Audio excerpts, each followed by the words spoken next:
Evening, big show lined up tonight. In a couple minutes, we're going to have Mike Sandrock on, reporter for the Boulder Daily Camera, talking about a recent column he wrote about people that run people off the road. We're also going to have Ben Fuchs on. He's a pharmacist at 8:20.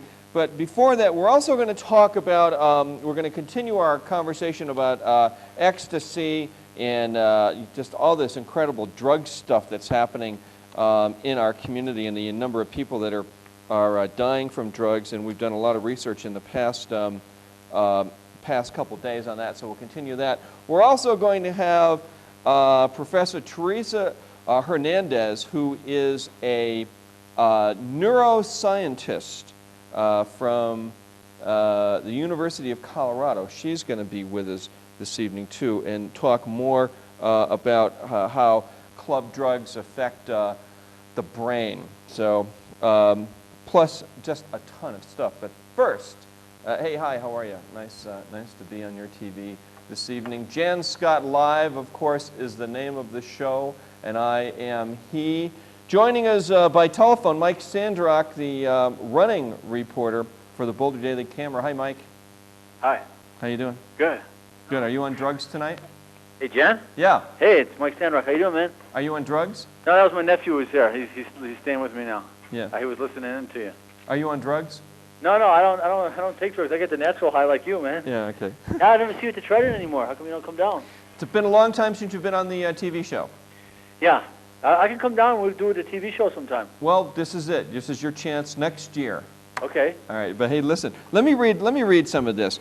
Aaron Berthoud had an unfortunate experience while on a run last week that was worth pointing, according to Mike Sandrock, out to local runners.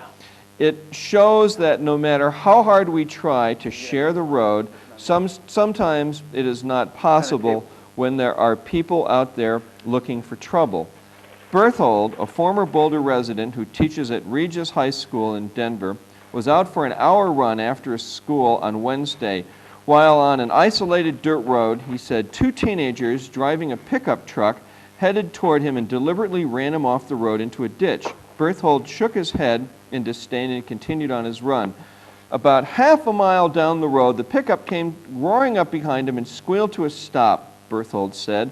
The two young men came out. One asked him why Berthold gave him a dirty look. While he answered, Berthold said the other teen punched him in the face, knocking him down. Berthold said he was stunned and believed his attackers were ready to begin kicking and stomping on him. Berthold immediately got up and took off running with one of the other assailants in pursuit. Berthold got away and headed to a busy road. The police are looking for his attackers. What the assault shows is that when it comes to arguments while on the run, the best solution is to avoid trouble.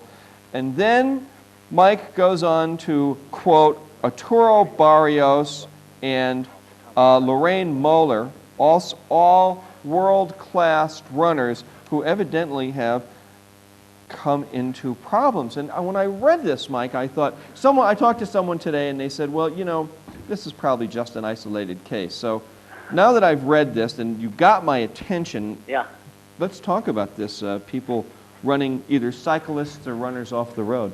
Yeah, it can be a big problem, Jan, because, you know, let's face it, you know, some guys in a 2 or 3 ton, you know, SUV Humvee, and then, you know, you're out there on your bicycle or running, you know, you're going to lose. Yeah.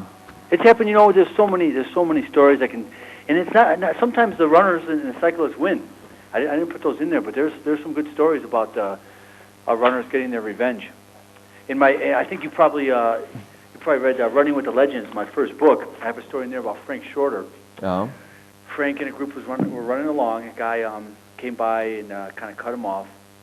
He drives about a quarter mile ahead and gets to a stoplight. Well, the group catches up to him. There's about 6 or 7 guys with Shorter and all Olympic runners. Well, they just ran up the back of his trunk of his car, over the roof, down the front, just kept on running. Oh, my God. Yeah. But, you know, now, this reminds me of a story back in the 80s when there was a runner who was running by some Boulder High kids, and he got into a conflict with them, and he reached in to punch one of the kids. They pulled his arm in the car and dragged him to his death. and dropped him at the total station across the street from Boulder High. You remember that? Yeah. Oh man, that's terrible. Yeah. I mean, you know, it's easy to road rage. It's been around for a long time. I mean, it's hard to walk away when something like that happens. But I've had to do it a lot of times. I was out with some runners, and we were out at a bar, and some guy accused me of dancing with his girlfriend. So I told him, you know, I wouldn't, you know, I would never dance with her. She was too ugly? Funny.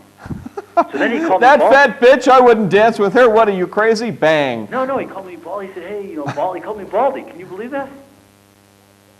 You Baldy? Yeah, I got plenty here. I don't know why he called What me the that. hell? Who cares? Yeah, but anyway, so what happened was I was tempted. You know, he wanted to get in a fight, obviously. Oh.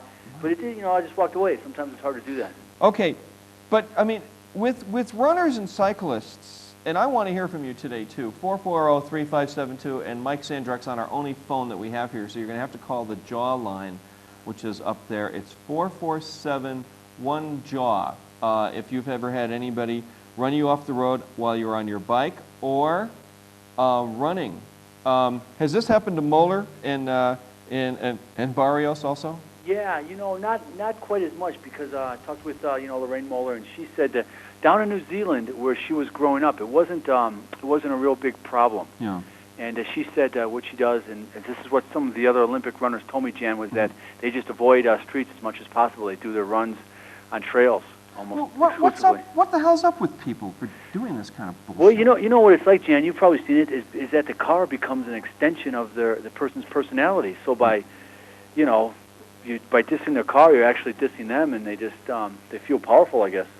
I mean, this is crazy. Those of you watching TV, especially my redneck friends and people who drive pickups and drink beer, you know, it's not nice to run runners over or to, I mean, I have friends who I've talked to, they think it's kind of funny to run cyclists off the road, and I'm like, Jesus, that is just crazy. Yeah, well, you're still getting out on the roads, Jann, aren't you, a little bit?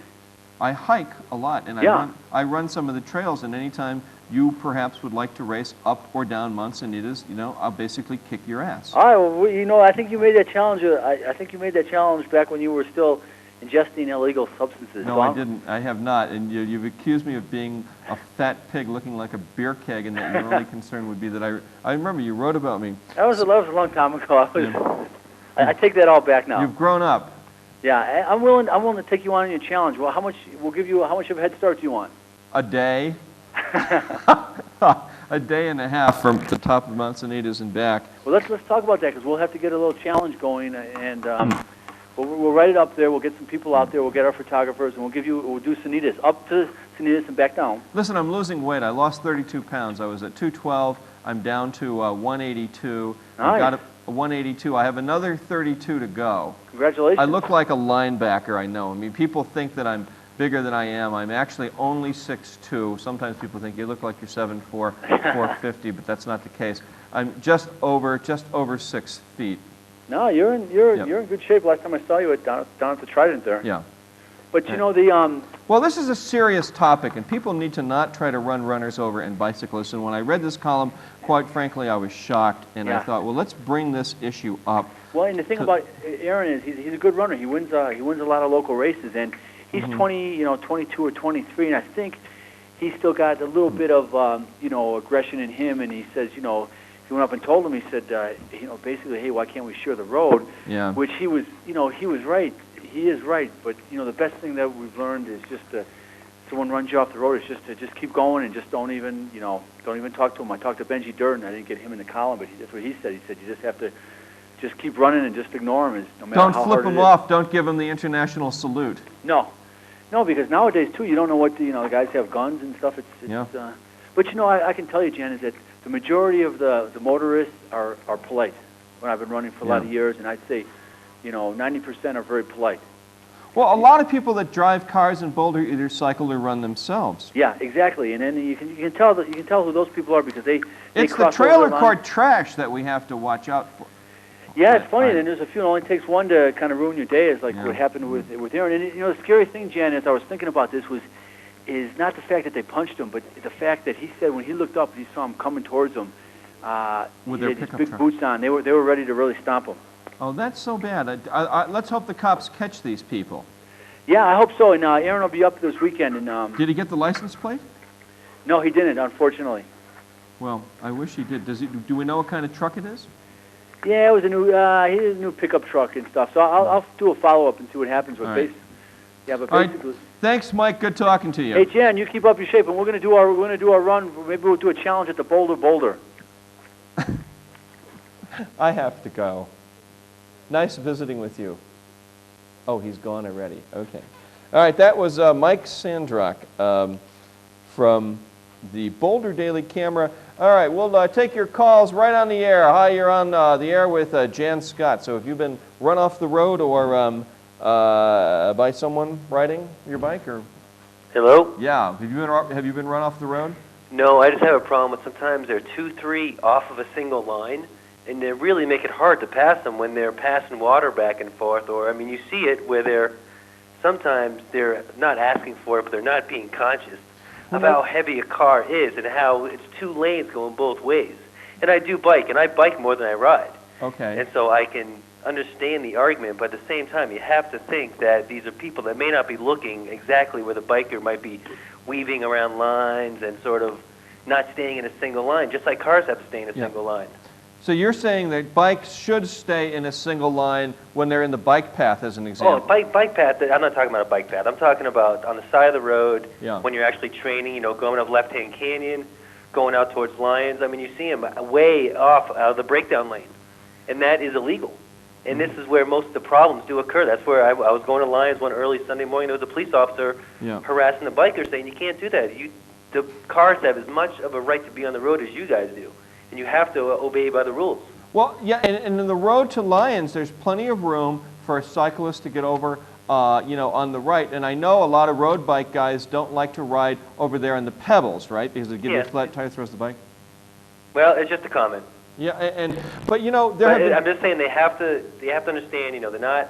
Everybody complains about the bikers and the bikes. I go up there almost every Sunday or Saturday up towards Estes, and almost every time there's somebody outside of and I have to swerve towards a car and almost start an accident.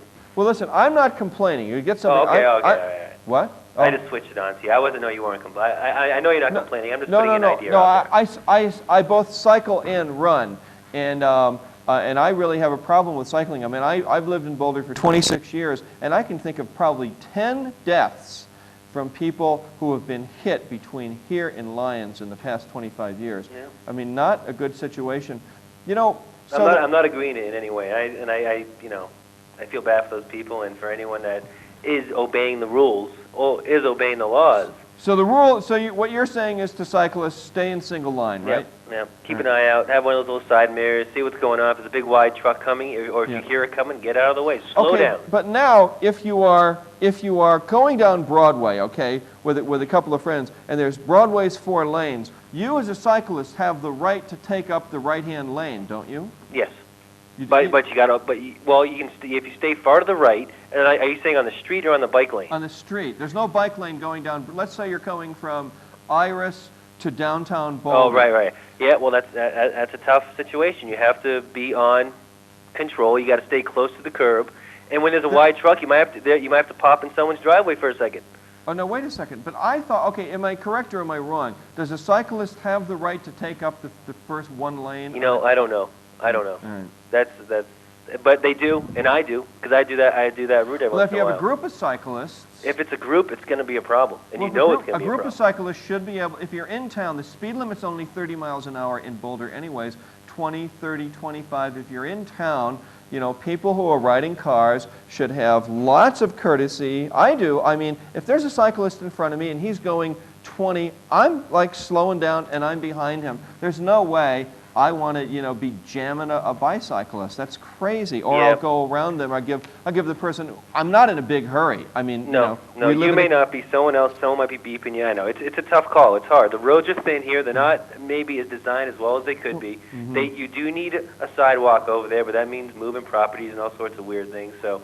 You got to be, both people have to be thinking. It can't be one or the other. I'm telling you, this makes me want to ban SUVs in Boulder. Yeah, I want electric cars in here. I want, small Hondas and no cars any bigger than those new, the new electric Hondas that are out. We ought to I think we should ban petroleum burning automobiles from the streets of Boulder anyways. Anybody that brings one into town, park it outside in the park and ride, and bike in, walk in, run in, or rickshaw in, or take your electric car in. Well, that's a pipe dream, unfortunately. Well, no, that's going to happen because I'm going to stay Okay. on it. Okay. And we got to get radical about this, man.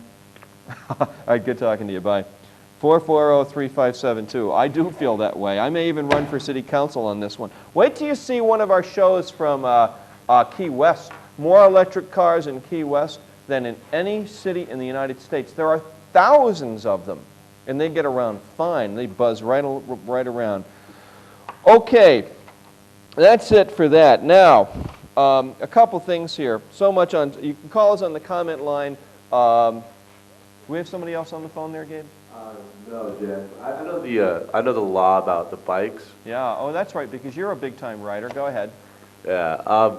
Let's see. Well, yeah, I used to ride street bikes and race a lot. So I'd have to use the street. But no, it's legal for bikes to use up the whole side of the road, just like a car. If there isn't a bike lane, and then just like cars, if they're going slower than the speed limit, you could pass them, when the little dots are in the middle of the road, right? But yeah, they have total right of way as far as in traffic and everything. Okay, well, that's good to know. All right, thanks, Gabe. 440-3572. Well, let's put that number up. That's our talk line. Take your calls here on Jann Scott Live. Then when we come back, we're going to talk with Ben Fuchs. He's a pharmacist, and we're going to talk. We haven't gotten into the ecstasy thing, but we will with him a little bit. And we're going to talk a little bit about nutrition. Then at 20 of, we've got a neuroscientist on. We're going to talk more about the ecstasy thing. But first, Dracula on Jann Scott Live. Look at him. He's crazy. I might have known. I might have known. We know why the wolves talk, do we not, Mr. Renfield? And we know how we can make them stop. Ah! You know too much to live, Van Helsing. Now, Renfield. We will get no more out of him now for a while. Take him away, Martin. On your way, old fly-eater. I'm warning you, Dr. Seward. If you don't send me away, you must answer for what will happen to Miss Mina. All right, Martin. Come along now, come along. What was that herb that excited him so? Wolfbane. It is a plant that grows in Central Europe.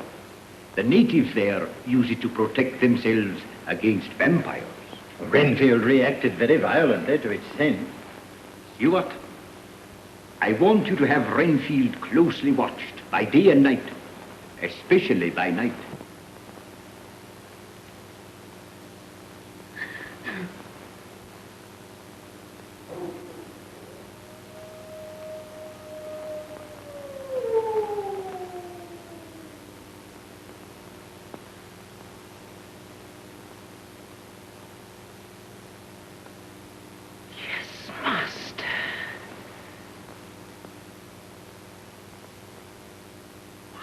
You've come back. Oh, Master, please. Please don't ask me to do that. Don't. Not her.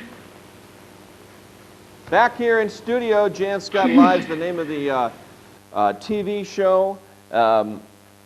Ecstasy is a big problem, obviously, going on here in this city. And for some time, oh my God, there's so much stuff to talk about, and we're going to sort of be bouncing in and out of it this evening. But one of the things, the Daily Camera, they wrote, they got an interactive message from people about X and what people feel about it and think about it. We got some phone calls on the TV show. Bridget Mars, their famous, whatever, she leads people for $35 up Mount Sanitas and points weeds out to them. But anyways, and they make fun of her on the national news. But also an alternative medicine person. She says, just say no doesn't work. Actually, just say no does work. All you have to do if somebody offers you drugs, just say no, and then they'll offer it to somebody else because they could care less whether you're taking them, and they just care whether they're taking them. I believe we need a different type of drug education, she goes on to say.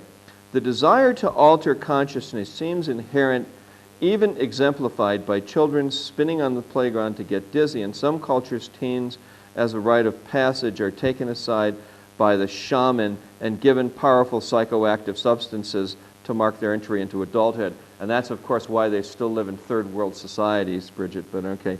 What rite of passage do youth have now? Because drugs are illegal, their use often goes along with lying. Oh? Wouldn't you rather know what your teens are doing, where they are, and with whom?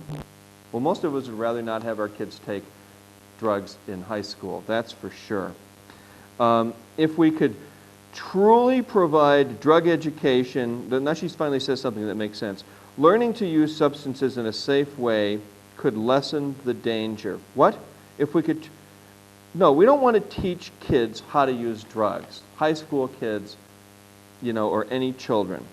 We want to discourage them from taking them. Don't take anything from someone you don't know who hasn't already tried it. Well, that's total nonsense. That's, you know, that's what's going on with the whole ecstasy thing right now. Here, take this. I've tried it. It's great.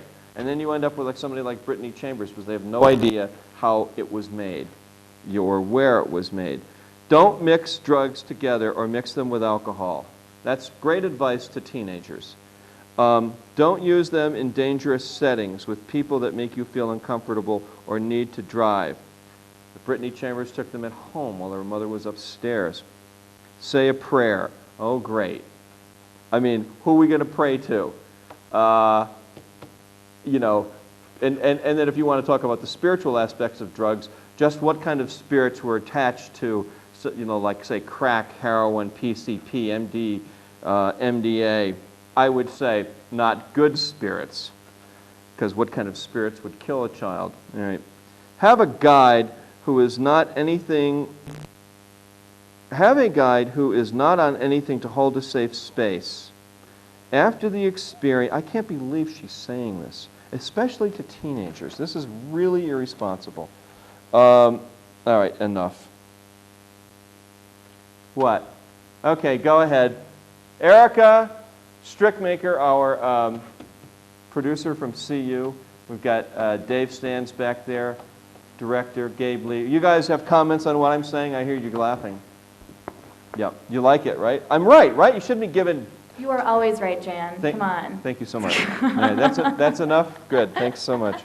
All right, joining us here in studio, my friend Ben Fuchs. He's a pharmacist, and he used to work at KNUS when I was down there in the early 90s, did a health show. He's a pharmacist, herbalist here in town, has a company called Rocky Mountain Natural Laboratories, holds a BS in pharmacy from the University of Colorado, a BA in journalism. Welcome to the program. How you doing, Ben? Thank you, John. I'm doing great. Let's put Ben on the air. There he is. Okay. Well, you're a pharmacist. I mean... What do I think about this whole ecstasy thing?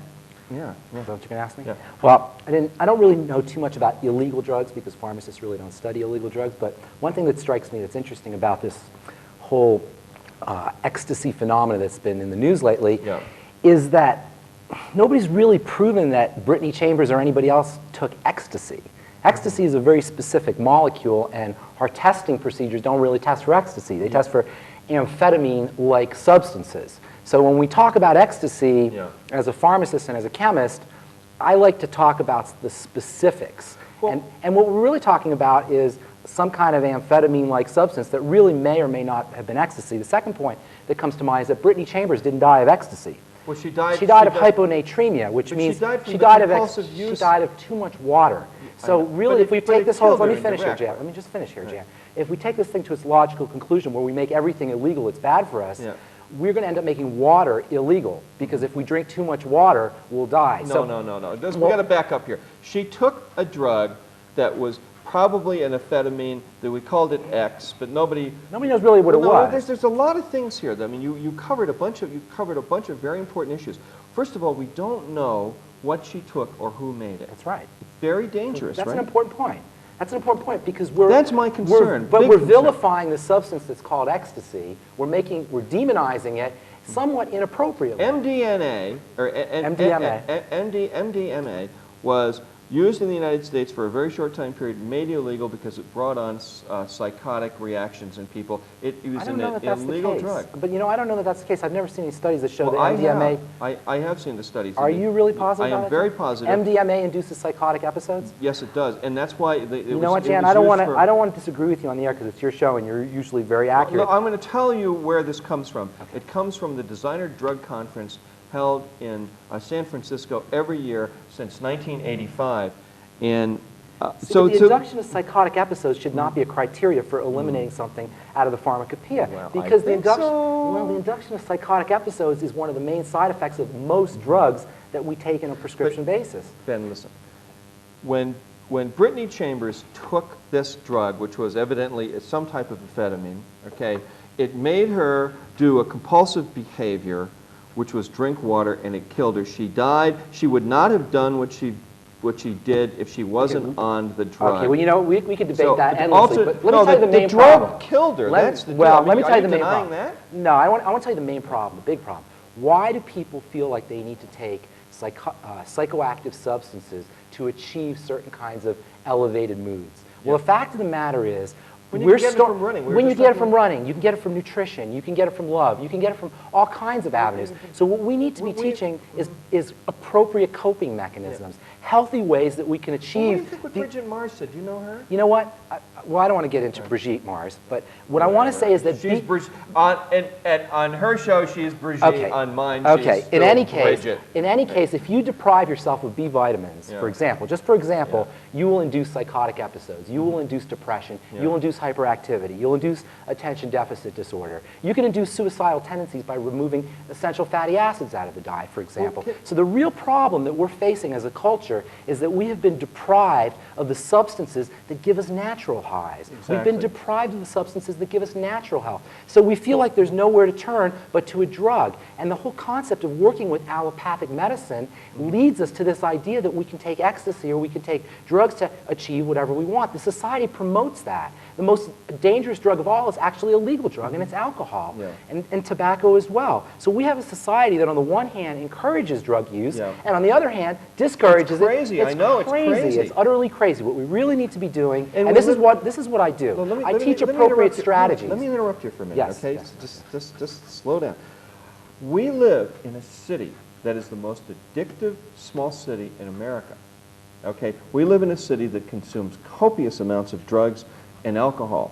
And we, as responsible members of this city, me as a talk show host, you as a pharmacist, at some place along the line, do you have kids? Yeah. Okay. How old are your kids? I have a 17-year-old girl. Okay, you have a 17-year-old girl. Somewhere, somewhere along, and I'm sure you must feel this way. You don't want your daughter going out and... She's happy. She loves life. Yeah. She loves to get up in the morning. She loves to do whatever she does. But you don't want you don't want your daughter going off to somebody's house or party or a rave and have somebody hand her a clover-formed pill and say, "Here, take it. This is good stuff," and she has no idea what it was. Number one, I've told her not to take. We've taught her not to take those. Yeah. But number two, I don't want the police involved in it. Yeah. I don't want it to be. But you don't want your kids on drugs. She wouldn't take drugs. Yes, yeah, okay. She wouldn't take drugs. Right. I don't have to worry about that because I know that she's well-adjusted and she's happy and she's healthy and she doesn't need to do that. Let's do this. If she does do it, I don't want the police to come in and become involved in it. Okay, let's go to our team behind the scenes. Erica, David, or Gabe? Yeah, Jan? Go ahead. Any thoughts back there? You guys I know you're chomping at the bit. Incidentally, 440-3572. Well, I totally agree with Benjamin, but that we can get highs off certain drugs or love and what he was saying, but you can't get the high like you can from, amphetamines, So you'd rather take amphetamines? Well, personally, no, but if I wanted that high, I would. You don't even do drugs, though. The problem with those kinds of highs is that they have a toxic side effect profile. and in the long run, you're going to end up hurting yourself. So that's the real problem that we have with drugs, is their long-term toxicity. So the real question we should be asking ourselves is, how can we get similar kinds of highs, if not the exact same kinds of highs, in a healthy fashion? And there's a whole range of, there's a whole spectrum you know what I do? of tools that we have at our hike, disposal. I run, Exactly. and I'm drinking juices now 3 or 4 times a day that are made naturally. That's awesome. Erica, chime in. Any thoughts? Not at the moment, thank you. Okay, Dave. Shut up. David? Drink a lot of juice too, Jan. Do you? Yeah, it's great. Talk about that. What do you drink? I drink like a mixture of pineapple and papaya and some guava and different stuff. See, the problem with fruits is, you know, there's a real misunderstanding about fruit juices. Fruit juices are actually quite powerfully toxic in a certain kind of way because they're very rich in sugar and very low in fiber and things that slow up the release of sugar. And what we know today is that changes, fluctuations, rapid fluctuations in blood sugar are at the root of many illnesses. So what do you recommend? Veggie juices. Vegetable juices. As much as you can handle. Really? Veggies. It's all about veggies. Fruits should be treated like a candy. Fruits are actually sort of healthy kind of candy. It's Now really that's, vegetables. that's what I'm drinking now. Lots of I go veggies. down, this is what I have. I have some carrot juice, a little bit of beets. Easy on the carrots. Carrots are very rich in sugar, Okay. as are beets. Easy on the carrots and beets. Use them as a sort of flavor enhancer, if you will. But lots of beets, lots of greens. In fact, the stinkier the vegetable, the more sulfur that's in there, and the more selenium that's in there, the healthier the vegetable is for you. Questions for Ben Fuchs. Call us here, 440-3572, the talk line. He's a pharmacist and nutritionist, an herbalist, has a company called Rocky Mountain Natural Laboratories out here east of town, has a whole, but the real important part about this guy is that he is both a pharmacist and an herbalist, and he understands how things work in the body. Right. And Biochemistry. Is this a fad, Ben, that's going on with vegetable juices? Oh, no. Vegetable juices are powerful, powerful medicines. In fact, we're talking about drugs, and we should be very clear that the most powerful drugs of all are the foods that we eat.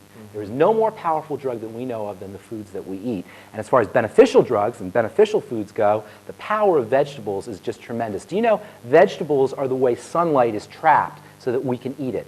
And even when we eat non-vegetable matter, such as meat, we're really eating the converted vegetables, the animal's converted vegetables. Yeah. So everything that we eat is really an attempt to get sunlight that's trapped in vegetables. The worse the taste, the better it is for you? The stinkier it is. The stinkier. Yeah. Really? The stink is sulfur and selenium. And sulfur and selenium are two very, very powerful healing minerals. Yeah, the stinkier it is, the stinkier better the better. it is for you. That's right. I kind of like that. You have any, like, you go to the restaurant, can you have something really stinky? Stinky. Garlic. Yeah, it's garlic our juice. First date. Give us something really stinky. If it tastes good, it couldn't possibly be good for you? Well, no, that's not necessarily the case. But our caveman ancestors didn't have access to very many sweets. Mm-hmm. Sweets were a treat, and sweets were always associated with lots of fiber. So we tasted sweets in order to know if something was healthy for us, know if something was good for us. Today, we have refined sweets. We figured out exactly what it is that makes something sweet, and we provided our foods with lots and lots of that sweetness. We got some people watching the show tonight, serious alcohol drinkers, serious... There's nutrients that they can do to minimize the effects of alcohol and drugs. They're serious clubbers. They're out at the raves, they're out at the clubs, they're using all kinds of stuff. Let me tell them what to do. Let me tell you what to do. All right. Okay? First of all, if you're using alcohol or using drugs, you need to protect your liver. One of the most powerful liver protectants of all is a substance called N-acetylcysteine, and that's short for NAC, or that's abbreviated as NAC. You want to take 500 milligrams of that several times a day if you're going to be doing alcohol or drugs on a regular basis, and before and after your drug and alcohol abuse. Do we have a caller? Is that a caller on the line? Also, I couldn't see. You have to walk those right in because I can't see those signs. Also, okay, B vitamins are very important in essential fatty acids. Let's take the call. Caller, you got a question or comment for Ben Fuchs? Hello. They're gone. Are you there? No, their history. Okay. Okay. Hey, yeah. When we get any more calls, just walk that in because I can't see the signs. There are tools that we have at our disposal that will help us. Let me ask you something here. You were talking about natural highs and the fact that your daughter, you've talked to your daughter. She's 17. She's not doing drugs. She's not drinking. She's, like Gabe in here. I mean, Gabe is 18. Occasionally has a beer or two. Never known this guy to abuse anything. He's high on life, cycling, and working on this television show. right? Okay. What do you tell people that want to quit drugs and alcohol? What's a good detox? Well, I want to get natural highs and I want to just get the hell off the shit. What are we gonna do? A lot of addictive besides behavior, going to AA? A lot of addictive behavior is the result of sugar imbalances. When sugar levels drop, we feel depressed. Yeah. And we don't understand what the mechanism is, so we go to a drug to help artificially raise our sugar levels. So one of the best things we could do is stabilize our blood sugar. The best ways to stabilize your blood sugar are fiber, B vitamins, and essential fatty acids, and make sure that you've got a steady supply of protein, a good steady supply of protein. That alone can make a huge difference in helping us quit addictive behaviors. But really, when we have an addictive behavior, there's an emotional component. And spiritual. We're running away from something. We have to figure out what we're running away from. We have to go through grief. We have to face our problems. There's a lot of things that go on. If you have a chronic addiction, you need to go to AA and go to treatment or something. AA is wonderful. 12 steps are wonderful. Yeah. Wonderful. But I want to, the person who's clubbing, can you tell me right now, they want to switch to another natural high? Yeah. What are the basic things? Start drinking juices 4 times a day? Well, no, then you're going to mess up your sugar. In fact, you don't want to be drinking juices. You want to be doing grounding kinds of material. Protein and fats. Oh, really? Protein and fats, things that stabilize you. One of the most important things protein does is it stabilizes things. It grounds us. Yeah. So protein can have a very grounding and stabilizing effect for people who have elevated moods. Okay, so what else? The role of a pharmacist is to take very complicated information and simplify it. That's why every year the Gallup poll takes a poll on the most trusted profession. The pharmacist is very high up there. So I do that with nutrition. I simplify nutrition. So you're a pharmacist and an herbalist. And a nutritionist. And a cosmetic chemist. But you understand. You're one of these guys like that new drugstore opened. That's right. You're one of these guys who's both a pharmacist and an herbalist. Except I'm more of an herbalist and a nutritionist because I only work with pharmacology and allopathic medicine when it's absolutely necessary, when it's critical. Most of the medicine that we take today is not absolutely critically necessary. In fact, the 4th leading cause of death in this country is prescription drugs, by the way. Yeah, we know about the prescription drug companies and how they want to hook us on It's a real horrible... Look at this town. We got more people on psychiatric antidepressant drugs. That's a problem. And the pharmaceutical companies are pushing it on us the same way the tobacco companies are. It's the same concept as ecstasy. It's the same idea. Let's take a pill and let's get better. Yeah. Okay. The clubbers are doing the same thing that their mothers are doing and their fathers are doing in a legal kind of way. That's why I have such a problem with all this vilification of the illegal drugs, because ecstasy is just the illegal version of Valium. Okay, why is it that if somebody writes a prescription for something and you can go get it legally, and all of a sudden, if a clubber does something, it becomes a matter for the police? And there's a real hypocrisy there that seems very problematic to me. But the bottom line is there's healthy strategies that we can employ in our lives that will allow us to not need prescription drugs and not need illegal drugs. And those strategies involve the nutrition and the food that we eat. Let's talk about, you were talking about the food the other day, and you mentioned something to me when we were talking about how we are controlled by additives in the food. Food processing is one of the ways that people are controlling. The very first food processing that was used to control the masses was the growing of grains. The grains contain substances that are actually similar to endorphins. They're called exorphins, and they act like opiates. Grains actually are drug-like substances, and that's why we call them comfort foods. Okay, have you heard this phrase, comfort foods? Yeah. And potatoes are very rich in comfort foods. In fact, there's a whole book that was written called Potatoes, Not Prozac. I don't know if you've heard of this book. I've seen the book. Okay. That's kind of a bullshit book, isn't it? Not at all. I mean, these people come out and write these goofy books. It's not. Potatoes Eat cause a potato before you go to bed. I'm like, give me a break. Well, Jann, you have to understand some biochemistry. You're a smart guy. I recommend you go to the library and get a book called Leninger's Biochemistry and read about something called serotonin. Yeah. Okay, do you know what serotonin is? Of course, yes. Serotonin is a neurotransmitter that's present in your brain. Matter of fact, it's present in the areas that ecstasy affects. And serotonin is a neurotransmitter that makes you happy. It's an antidepressant neurotransmitter. And certain food substances cause elevations of serotonin. I've had people tell me they've read the book, Potatoes Not Prozac, did the deal, and it didn't work, and they went back to the doctors and they're on new. The next time you're sad, if you ever feel sad, have a big bowl of potato soup. It's got lots of concentrated potatoes. See if it doesn't make you feel more comfortable. Well, if a good Russian cook made it, I'd probably feel better. See if it doesn't make you feel warm and fuzzy. Well, it would, of course. Well, that's a neurotransmitter effect. That's giving myself love through food. It's a biochemical effect in your brain. There's no such thing as love that's separated from biochemistry. Okay, love is really an interpretation of a biochemical phenomena. You have a center in your brain that's called the love center. Yeah. And this love center is activated by specific neurochemicals. 440-35724. Benjamin Fuchs is with us today. You can also call us on the jaw line. Send your comments in. Do you think that there's a conspiracy going on? You know, I don't know. Come on, no, let's talk about this. There's an old saying. I think it's important. There's an old saying. Just because you're paranoid doesn't mean they're not really out to get you. Right. Okay, so I don't. Is there an attempt by the food industry You know, to I haven't control sat. our minds? I haven't sat in on any conferences, food industry conferences, where people are sitting around trying to figure out how to manipulate the people in the food supply. But the fact of the matter is, there has been a systematic raping of our foods, a systematic perversion of the nutritional content of our foods. And that's true about B vitamins, that's true about essential fatty acids, and that's true about minerals. In fact, if you get the USDA handbook on mineral content of vegetables, you'll see that the mineral content of vegetables has dropped some 50 to 70% over the last 30 or 40 years. That's why Whole Foods is so popular. They're doing $1 million a day down there. They've blown the town. I mean, wide People open. know it. But Whole Foods are Whole Foods. They are real foods as Well, compared they're to processed food. more real foods. They're more real foods. If you really wanted to do foods correctly, Yeah. you'd have to grow your own, you'd have to do everything.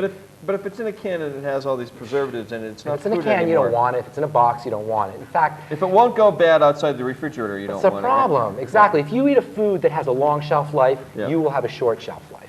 Right? Okay, that's a good way to Well, look at it's it. sugar.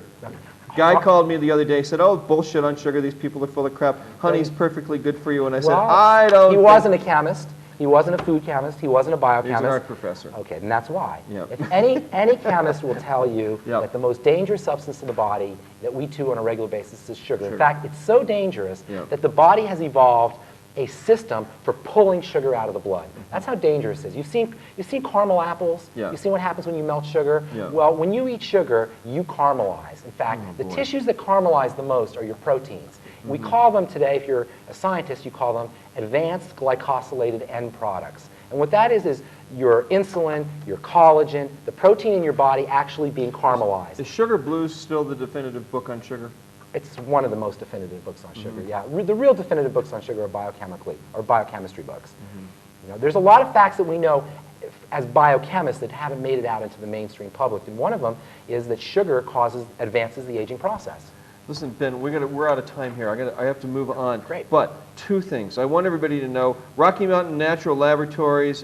Ben Fuchs is both a pharmacist, a nutritionist, and an herbalist. Cosmetic chemist as well. He also has a radio show. He's on network radio all over the United States. Is that right?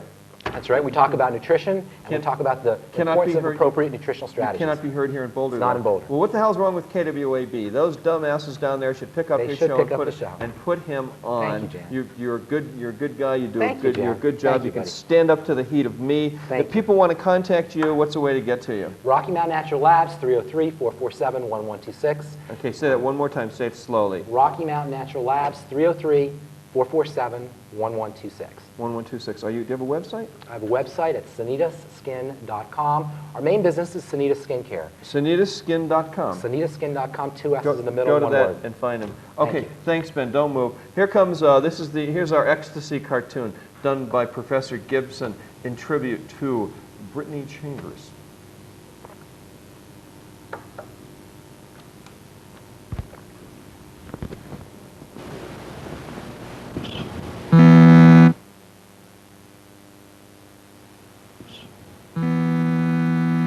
No one saw them disembark in the unanimous night. No one saw them walk through the ominous forest with wind shrieking in the trees overhead. They did not know the silent man who sat in the path with the bones on the ground. He kissed the ground and offered to play a game of 2 out of 3 for high stakes. He knew that this was the place required by his invincible purpose. At first, 2 children resisted and wanted to leave this chaotic place. But one of the girls was good at board games, and she inquired about the winning prize. Ecstasy, he said, She knew what that meant, and she wanted to persist in a kind of dream world of the soul. The loser's cost was not stated. So they played in 1,001 secret nights. How about 3 out of 4 and double or nothing, she said. The stranger rose and dismissed her question. You knew the rules. There is no double or nothing in life. They disappeared along the arduous path into the faceless wind.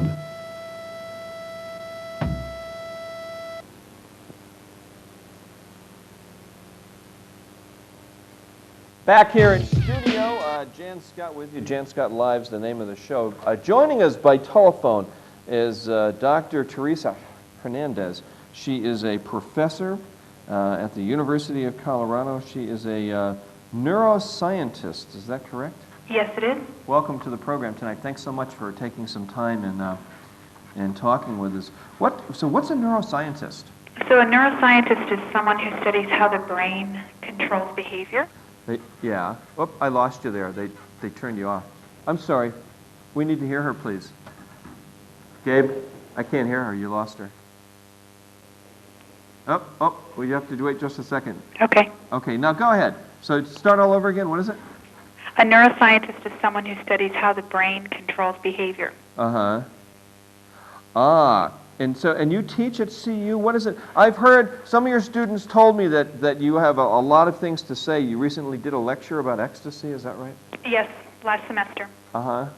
So what is it? What is it about it that we should know? The thing about ecstasy for people to know so that they can make really educated, informed decisions is what it does to the brain. Uh-huh. And basically it targets certain types of cells that contain a neurochemical called serotonin. Uh-huh. And those cells send cables or axons from the back of the brain to the front of the brain. And what ecstasy has been found to do is cause some of those cables or axons to die back. Oh, really? And that can have different types of behavioral effects. It can cause depression. It can cause short-term memory problems. While the brain can also be good at compensating, so it's not like they can necessarily stay that way forever, but it's still not clear if how the brain compensates or sprouts is basically what those axons do, is they sprout. It's not clear if that completely compensates for the loss of the connections.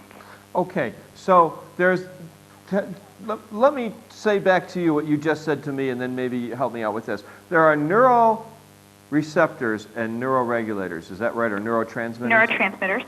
Okay, and the receptors are like, if you put your two hands together, one fits into the other? Right. Okay, so when you take ecstasy or any one of these club drugs, what does it do to the neuroreceptors? So it actually doesn't do anything to the neuroreceptors. It gets rid of the part of your hand that releases the chemical to the other hand. Oh, boy. Mm-hmm. Permanently?